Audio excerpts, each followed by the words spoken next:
So today I'm going to make a version of broccoli cheddar macaroni and cheese.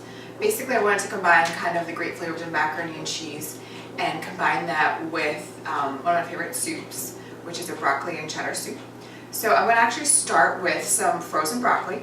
You could use fresh or frozen. If it was in season, I would probably go with some fresh broccoli from a farmer's market. And you can either chop it frozen, you could cook it first and then chop it.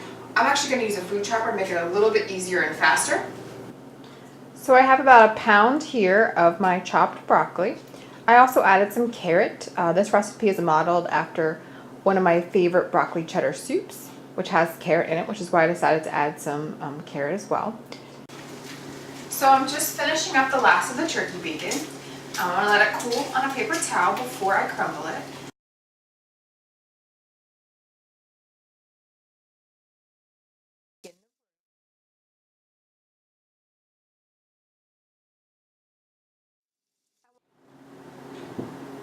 Once my bacon was finished cooking, I used the same pan and I put a little bit of olive oil.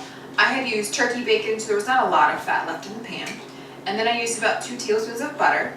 Once that had melted, I went ahead and I added about 2 tablespoons of flour. I chose to use an oat flour. You could also use a cornstarch or any other varieties of flour. So I just added some flour, and I'm making sure that I'm scraping the bottom of the pan so I get all that great bacon flavor. And I'm going to let this cook for about a minute or two. You want to cook out the flour flavor. And then I'm going to begin to add liquid. I'm going to add about 2 cups of chicken stock. And I'm also going to add some milk. I use a combination of chicken broth and milk. It's still going to have creaminess from the milk and then cheese, which I'm going to add a little bit later. It does help to reduce the fat and calories because I use milk and not cream or half and half. And then I also use a chicken broth, which helps to give it some extra flavor, and then again it helps to reduce the fat and the calories. You want to continue to stir the sauce occasionally. Again, you want to bring it up to a boil and then knock it back to simmer. You want to get it to the consistency where it would coat the back of a wooden spoon. And you want to add some pepper and some nutmeg. People like to add nutmeg usually to white sauces.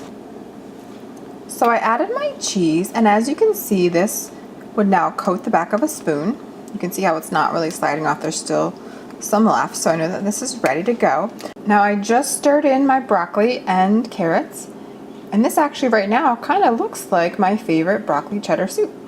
So this is our cheese sauce with the broccoli and carrots, and I'll let it cook for a minute. Again, my vegetables were frozen, at least the broccoli was, and then I'm going to add in my bacon. Alright, so I have my pasta, which I just drained, and I used some salted water, brought it to a boil, and once your pasta is ready, go ahead and drain it. And then I added it right back to the hot pot. And now I'm going to add our cheese sauce.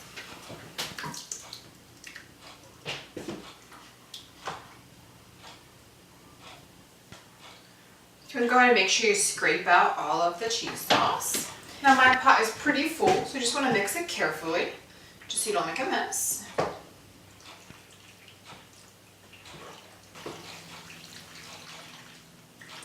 Alright, so there we have our broccoli and cheddar macaroni and cheese.